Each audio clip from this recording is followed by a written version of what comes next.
ಕತ್ಲಾದಾಗ ಮಾತ್ರ ನಿಮಗೆ ದೆವ್ವಗಳು ಕಾಣಿಸುತ್ತಾ? ಹಾಗಾದ್ರೆ ಈ ಕ್ಷೇತ್ರಕ್ಕೆ ಬನ್ನಿ. ಬೆಳಕಿನಲ್ಲಿ ನೀವು ದೆವ್ವಗಳನ್ನು ನೋಡಬಹುದು.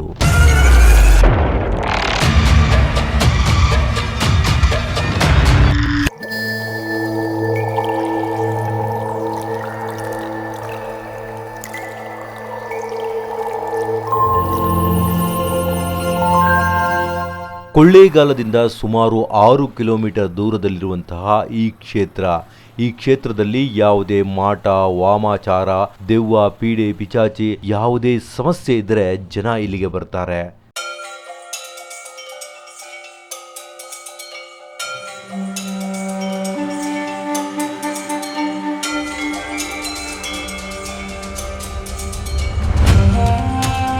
ಕೊಳ್ಳೇಗಾಲ ಮಹಾನ್ ಸಿದ್ಧ ಪುರುಷರ, ಮೋಡಿಗಾರರ, ಋಷಿಗಳ ಅನೇಕ ಮಾಯೆಗಳು, ಮಂತ್ರಗಳು ಎಲ್ಲವೂ ಇರುವಂತಹ ಮಹಾನ್ ಸಿದ್ಧಿಯ ಜಾಗ.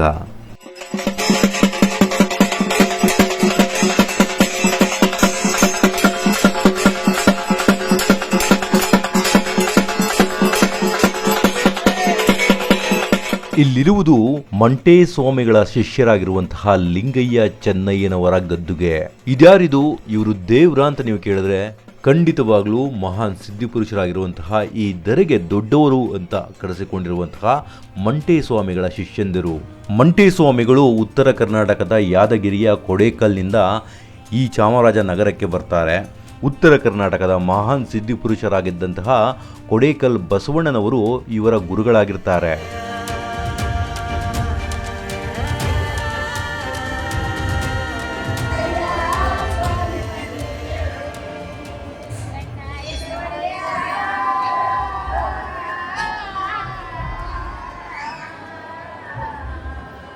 ನಾನು ಮೊದಲೇ ಹೇಳಿದಂತೆ ಇಲ್ಲಿಗೆ ಜನ ತಮ್ಮ ಕಷ್ಟಗಳನ್ನು ನಿವಾರಿಸಿಕೊಳ್ಳಲು ಬರ್ತಾರೆ.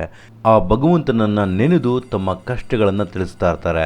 ಇಲ್ಲಿ ಅನೇಕ ಸಮಸ್ಯೆಗಳಿಗೆ ಪರಿಹಾರ ಸಿಗುತ್ತೆ. ಮುಖ್ಯವಾಗಿ ಈ ಪ್ರೇತಾತ್ಮ ಮೈ ಮೇಲೆ ಇದ್ರೆ ಈ ಜಾಗದಲ್ಲಿ ಈ ಜಾಗಟೆಯ ಶಬ್ದಕ್ಕೆ ಹೊರಗೆ ಬರಬೇಕು. ತಾನು ಬಂದಿರುವ ಉದ್ದೇಶವನ್ನ ಇಲ್ಲಿನ ಗುರುಗಳಿಗೆ ತಿಳಿಸಬೇಕು.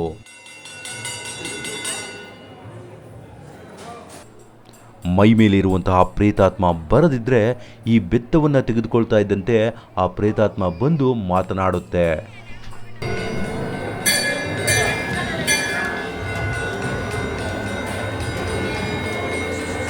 ನೂರಾರು ವರ್ಷಗಳಿಂದ ಇದೇ ರೀತಿಯ ಪದ್ಧತಿ ಇಲ್ಲಿ ನಡೀತಾ ಬಂದಿದೆಯಂತೆ.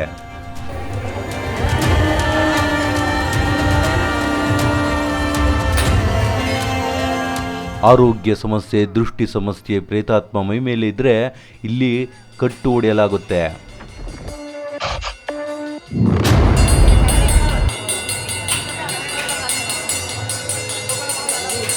ಮೈ ಮೇಲೆ ಬರುವಂತಹ ಪ್ರೇತಾತ್ಮವನ್ನ ಬೆಚ್ಚಿ ಬೀಳುವಂತೆ ಮಾಡುವಂತಹ ಬೆತ್ತವೇ ಇದು. ಈ ಬೆತ್ತದ ಮೇಲೆ ನೀವು ನೋಡ್ತಾ ಇರಬಹುದು ಕೂದಲಿದೆ. ಅಂದರೆ ಆ ದೆವ್ವ ಯಾರು ಬಂದಿರ್ತದೆ, ಯಾರ ಮೈ ಮೇಲೆ ಬಂದಿರ್ತದೆ ಅವರ ಕೂದಲನ್ನು ಕಿತ್ತು ಈ ಬೆತ್ತಕ್ಕೆ ಕಟ್ತಾರೆ. ಯಾರ ದೇಹದ ಮೇಲೆ ಆತ್ಮ ಬಂದಿದೆ ಅಂತ ಅವರನ್ನು ಇಲ್ಲಿಗೆ ಕರೆತರ್ತಾರೆ. ಅಂಥವರ ದೇಹದ ಮೇಲೆ ಆತ್ಮವಿಲ್ಲವೆಂದು ಹೇಳಿದರೂ ಬೆತ್ತವನ್ನು ಹಿಡಿದು ಗದರಿದಾಗ ಆ ಆತ್ಮ ಹೊರಕ್ಕೆ ಬರುತ್ತೆ. ಬಂದಂತಹ ಆತ್ಮಕ್ಕೆ ನಿನ್ನ ಉದ್ದೇಶವೇನು, ನಿನಗೆ ಏನು ಬೇಕು ಅಂತ ಕೇಳಲಾಗುತ್ತೆ. ಆತ್ಮದ ಬಯಕೆಯನ್ನು ಕೇಳಲಾಗುತ್ತೆ. ಆತ್ಮ ಏನಾದರೂ ತಿನ್ನಬೇಕಾದ್ರೆ ಅದಕ್ಕೆ ವ್ಯವಸ್ಥೆಯನ್ನು ಮಾಡಲಾಗುತ್ತೆ. ಆತ್ಮಗಳಷ್ಟೇ ಅಲ್ಲ, ಇಲ್ಲಿ ಬರುವಂತಹ ಅನೇಕ ಜನರು ತಮ್ಮ ಕೋರಿಕೆಗಳನ್ನು, ತಮ್ಮ ಇಷ್ಟಾರ್ಥಗಳನ್ನು ಈ ದೇವರಲ್ಲಿ ಹರಕೆ ಹೊತ್ತಿಕೊಂಡು ಅದು ನೆರವೇರಿದ ನಂತರ ತಮ್ಮ ಹರಕೆಯನ್ನು ಬಂದು ತೀರಿಸುತ್ತಾರೆ.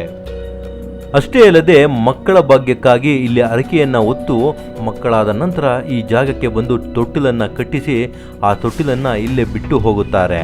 ಕುರುಬನಕಟ್ಟಿಯ ಈ ಸ್ಥಳ ಪುರಾಣ ಹೇಳುವುದಾದರೆ ಮಂಟೇ ಸ್ವಾಮಿಗಳು ಭಿಕ್ಷಾಟನೆಗೆ ಹೋದರೆ ಎಲ್ಲ ಸ್ವಾಮಿಗಳಂತೆ ಹಣ ಧಾನ್ಯವನ್ನ ಕೇಳುತ್ತಿರಲಿಲ್ಲವಂತೆ. ಬದಲಾಗಿ ಶಿಶುವನ್ನ ಶಿಷ್ಯನಾಗಿ ಕೊಡುವಂತೆ ಕೇಳುತ್ತಾರಂತೆ. ಮಂಟೇ ಸ್ವಾಮಿಗಳು ಚಿಕ್ಕಮಗಳೂರಿನ ಕಡೂರಿನ ಸಕ್ಕರಾಯ ಪಟ್ಟಣದಲ್ಲಿರುವಂತಹ ಒಬ್ಬ ರಾಜನ ಬಳಿ ಭಿಕ್ಷೆಯನ್ನ ಕೇಳಲಿಕ್ಕೆ ಹೋಗ್ತಾರೆ.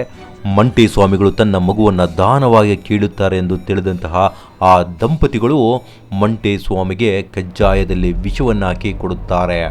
ಕಾಲಜ್ಞಾನದ ಅರಿವಿದ್ದಂತಹ ಮಂಟೆ ಸ್ವಾಮಿಗಳು ಆ ಪ್ರಸಾದವನ್ನು ಸ್ವೀಕಾರ ಮಾಡಿ ಕೆರೆಯ ಏರಿಯ ಮೇಲೆ ರಾಚಪ್ಪಾಜಿ ದೊಡ್ಡಮ್ಮ ತಾಯಿಯ ಜೊತೆ ಆ ಪ್ರಸಾದವನ್ನ ಸ್ವೀಕಾರ ಮಾಡಲೆಂದೇ ಕೂರುತ್ತಾರೆ. ಆದರೆ ವಿಧಿಯ ಆಟ ಬೇರೆದ್ದೇ ಆಗಿತ್ತು. ಆ ಜಾಗಕ್ಕೆ ಆ ರಾಜನ ಮಕ್ಕಳು ಅಲ್ಲಿಗೆ ಬರ್ತಾರೆ. ಬಂದು ನಮ್ಮ ಅಪ್ಪಾಜಿಯವರು ಏನನ್ನ ನಿಮಗೆ ಕೊಟ್ಟಿದ್ದಾರೆ, ನಮಗೂ ಕೊಡಿ ಅದನ್ನ ಅಂತ ಕೇಳುತ್ತಾರೆ. ತಂದೆ ತಾಯಿಗಳು ಮಾಡಿದಂತಹ ಪಾಪ ಕರ್ಮ ಮಕ್ಕಳಿಗಲ್ಲದೆ ಇನ್ಯಾರಿಗೆ ಸಲ್ಲುತ್ತದೆ ಎಂದು ಮಂಟೆ ಸ್ವಾಮಿಗಳು ಆ ಕಜ್ಜಾಯವನ್ನು ಮಕ್ಕಳಿಗೆ ಕೊಡುತ್ತಾರೆ. ಕಜ್ಜಾಯವನ್ನು ತಿಂದಂತಹ ಮಕ್ಕಳು ಸಾವನ್ನಪ್ಪುತ್ತಾರೆ. ಮಕ್ಕಳನ್ನು ಮಣ್ಣಿಗಾಕುವ ಸಂದರ್ಭದಲ್ಲಿ ಮಂಟೆ ಸ್ವಾಮಿಗಳು ಆಗಮನಿಸಿ, ಈ ಮಕ್ಕಳನ್ನು ಈಗಲಾದರೂ ನನ್ನ ಮಡಿಲಿಗೆ ಹಾಕು, ಆ ಮಕ್ಕಳನ್ನು ಬದುಕಿಸಿ ನೊಂದು ಬೆಂದು ಬಂದಂತಹ ಎಲ್ಲ ಜನರ ಕಣ್ಣೀರು ಉರಿಸುವಂತಹ ದಿವ್ಯ ಶಕ್ತಿಯನ್ನಾಗಿ ಮಾಡುವೆ ಎಂದು ತಿಳಿಸುತ್ತಾರೆ. ಹಾಗೂ ಈ ಮಕ್ಕಳು ನಿನ್ನದಲ್ಲ, ಇವು ಸಮಾಜವನ್ನು ಉದ್ಧಾರ ಮಾಡಲು ಬಂದಿರುವಂತಹ ಶಕ್ತಿ ಎಂದು ತಿಳಿಸಿ ರಾಜ ಹಾಗೂ ರಾಜನ ಪತ್ನಿಗೆ ಜ್ಞಾನೋದಯವನ್ನ ಮಾಡಿಸಿ ಆ ಮಕ್ಕಳನ್ನು ರಾಜನಿಂದ ಪಡೆಯುತ್ತಾರೆ. ಮಕ್ಕಳನ್ನ ಬದುಕಿಸಿದಂತಹ ಮಂಟೆ ಸ್ವಾಮಿಗಳು ಹಿರಿಯ ಮಗುವಿಗೆ ರಾಜೇಂದ್ರ ಸ್ವಾಮಿ ಎಂದು ಪಟ್ಟಾಭಿಷೇಕ ಮಾಡಿ ಬಪ್ಪೇಗೌಡನಪುರದ ಸ್ವಾಮಿಯನ್ನಾಗಿಸುತ್ತಾರೆ. ಕಿರಿಯ ಮಗುವಿಗೆ ವೀರಭದ್ರ ಸ್ವಾಮಿ ಅಂತ ಪಟ್ಟಾಭಿಷೇಕ ಮಾಡಿ ಅವರನ್ನ ಮಳವಳ್ಳಿ ಸ್ವಾಮಿಯನ್ನಾಗಿ ಮಾಡುತ್ತಾರೆ. ಈಗಲೂ ಅವರದೇ ಶಿಷ್ಯ ಪರಂಪರೆ ಇಂದಿಗೂ ಮುಂದುವರಿಯುತ್ತಾ ಬಂದಿದೆ. ಈ ಶಿಷ್ಯ ಪರಂಪರೆಗೆ ಸಂಬಂಧಿಸಿದಂತೆ ಅನೇಕ ಕ್ಷೇತ್ರಗಳಿವೆ, ಅನೇಕ ಪವಾಡಗಳು ನಡೆಯುತ್ತಿವೆ. ಇವೆಲ್ಲವೂ ಸುಳ್ಳೆಂದು ಬ್ರಿಟಿಷರ ಕಾಲದಲ್ಲಿ ಡೇವಿಡ್ ಎಂಬುವಂತಹ ವ್ಯಕ್ತಿ ಇಲ್ಲಿಗೆ ಬರ್ತಾನೆ. ಈ ಕ್ಷೇತ್ರದ ಸುತ್ತಮುತ್ತ ಇರುವಂತಹ ಹಳ್ಳ ಕೊಳ್ಳದಲ್ಲಿ ಇರುವಂತಹ ನೀರನ್ನು ಕುಡಿದರೆ ರೋಗ ಬರುತ್ತೆ, ನೀವು ಆಚರಣೆ ಮಾಡುತ್ತಿರುವುದು ಎಲ್ಲವೂ ಸುಳ್ಳು, ದೇವರು ಇಲ್ಲವೇ ಇಲ್ಲ ಎಂದು ಹೇಳುತ್ತಾನೆ. ನಂತರ ಆ ದೇವರ ಸಾಕ್ಷಾತ್ಕಾರವಾಗಿ ಆ ದೇವರಿಗೆ ಶರಣಾಗುತ್ತಾನಂತೆ. ಇಂದಿಗೂ ಆ ವಿಚಾರಕ್ಕೆ ಸಂಬಂಧಪಟ್ಟಂತಹ ದಾಖಲೆಗಳು ಈ ದೇವಸ್ಥಾನದ ಸುತ್ತ ಇದೆ ಎಂದು ಹೇಳುತ್ತಾರೆ. ಈ ಕ್ಷೇತ್ರದ ಹಾಗೂ ಸಿದ್ದಪ್ಪಾಜಿಯ ಇನ್ನಷ್ಟು ವಿಚಾರಗಳನ್ನು ತಿಳಿಸುವ ಪ್ರಯತ್ನ ಮುಂದಿನ ವಿಡಿಯೋದಲ್ಲಿ ಮಾಡುತ್ತೇನೆ. ನಾನು ಸಿದ್ದಪ್ಪಾಜಿಯ ವಿಚಾರಗಳನ್ನು ತಿಳಿದುಕೊಳ್ಳಲು ಹಾಗೂ ತಿಳಿಸುವಂತಹ ಒಂದು ಪ್ರಯತ್ನ ಮಾಡುತ್ತಿದ್ದೇನೆ. ಈ ಒಂದು ಪಯಣದಲ್ಲಿ ನಿಮ್ಮ ಸಹಕಾರ ತುಂಬಾನೇ ಅಗತ್ಯ. ಈ ವಿಡಿಯೋ ಇಷ್ಟವಾದಲ್ಲಿ ಲೈಕ್ ಮಾಡಿ, ಶೇರ್ ಮಾಡಿ ಹಾಗೂ ಸಬ್ಸ್ಕ್ರೈಬ್ ಮಾಡಿ. ನಿಮ್ಮ ಸಲಹೆ ಹಾಗೂ ಅಭಿಪ್ರಾಯಗಳನ್ನು ಕಮೆಂಟ್ ಬಾಕ್ಸ್ನಲ್ಲಿ ತಿಳಿಸಿ.